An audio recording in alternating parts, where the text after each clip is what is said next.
Alright, so to get started on our knots here, I'm going to go to page 300 and about 360 is where this starts, talking about the whipping, fusing, that kind of thing. Knots specifically start on 363. So for our advancement knots here, I just went down and went through all of our Trail to First Class stuff here and see which knots are required to, which ones you're required to know for an advancement. So a lot of these you might have learned already as cubbies. If you guys already know them, just kind of hang tight with me here and we'll get to some of the ones that maybe you don't know. So we're going to start out with just the basic overhand knot. I got two different colors, so hopefully it's easier for you to see. Basic overhand knot. It's just that. You put the two ends, make an X, take one end, pass it underneath. That's an overhand knot. Now to make it a square knot, you do an overhand knot in the opposite direction. And it should look like that. So we're going to go, let's see, left over right, and then right over left. You guys can see the square knot there. Now alternatively, there's a couple square knot alternatives here. You can do the granny knot, which is, instead of right over left and left over right, it's right over right and right over right. So it's kind of looks like a square knot, but you can see it's not exactly the same. And then also the surgeon knot. So when you start out, I use this one quite a bit because it holds a little bit better until you can get that second overhand knot on top. So you'll take the one end that you're going to go underneath with, but you'll do it a second, and for the smaller diameters of rope, I'll even do it a third time, and then you complete your square knot. So that's a surgeon's knot. Moving on, 2 half hitches. So a hitch is something that goes around, it's going to go around like a pole, and you need to secure your loose end. So we're just going to leave the loop in it. You guys can use your imagination here and imagine that I'm doing this around a pole. A half hitch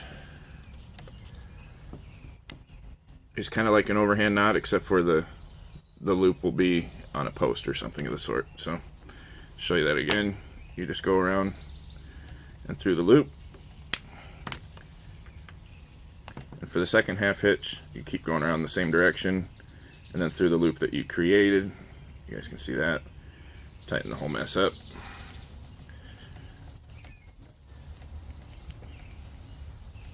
So you guys can see that. Alright, those are 2 half hitches. Now that's pretty similar, but not exactly the same as our taut line hitch. For a taut line hitch, you do your first half hitch through your main loop.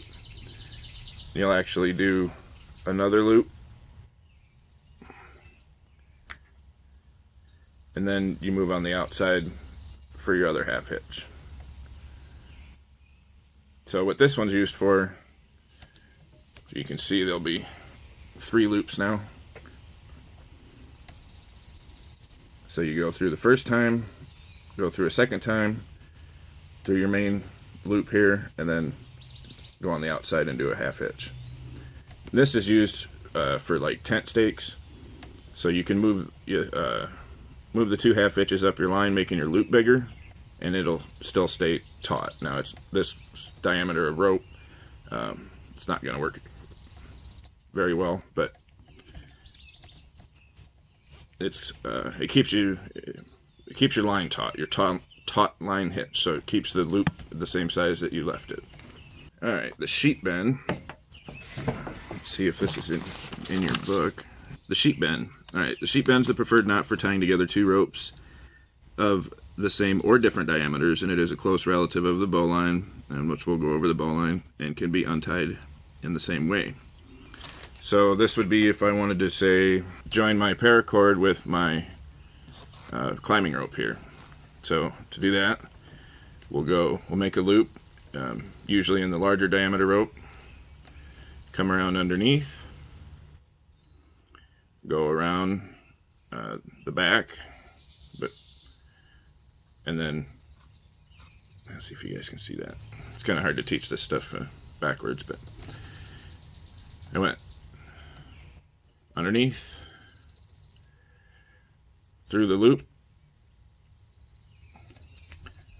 around the back, and then you're going to go around this loop that you just created and tighten that up. And that's what you use when you're trying to do attach two different diameters of rope. I'm going to see if we can do it here. We'll do it here with these so you can see it a little easier. But you come in underneath, so you go up through the hole, up through the loop, down around behind, and then pass it through this loop that we created here on top. It looks like that.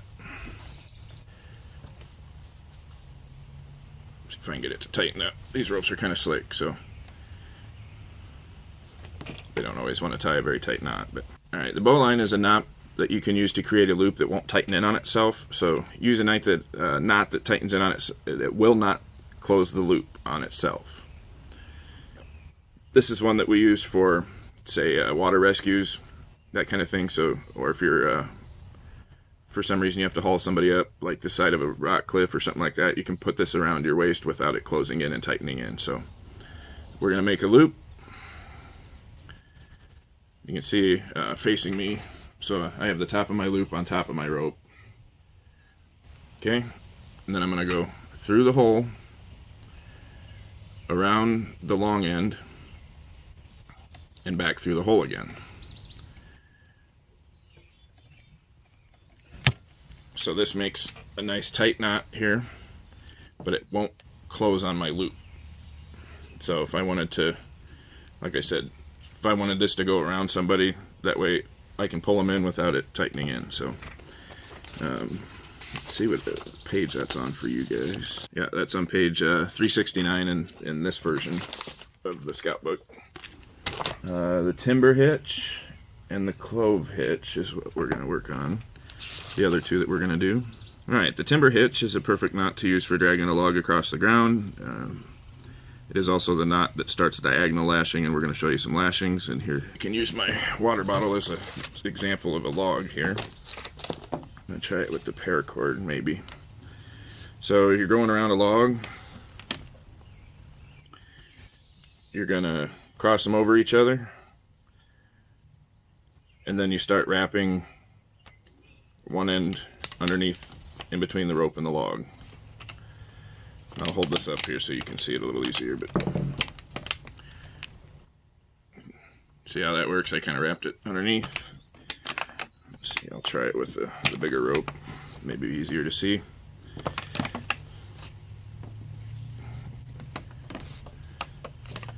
So you'll take this end, twist it around, you pass it underneath several times. You see that? You can also go farther down the log and make another half hitch after you've tied the timber hitch, but you don't have to.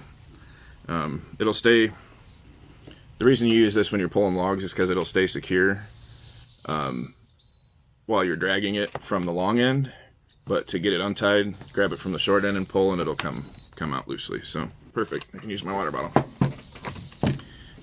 Works better than this one. So for the clove hitch, maybe none of these pieces of rope are long enough. We'll use my lighter because that's smaller diameter.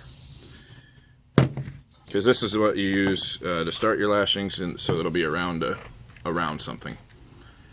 So you take your long end here, you're gonna go and you're gonna create an X. So you see that? Basically, I've just wrapped it around once, crossed them over and wrapped it around again. And then when I go around the third time, I'm going to pass this underneath the cross of my X. So I'm going to go ahead and do that.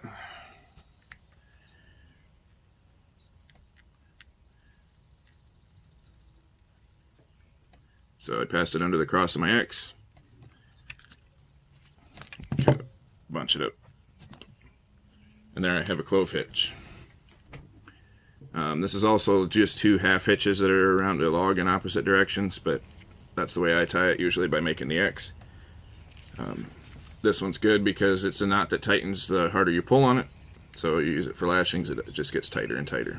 So we're going to move on to lashings. I'm going to go get another length of paracord that's a little longer than what we've been using in a couple of sticks to make it easier to demonstrate, because the lashings do take a bit more rope, and trying to show you guys tie it around my lighter and my water bottle isn't really going to work out. So we'll be back with lashings and take a little break here.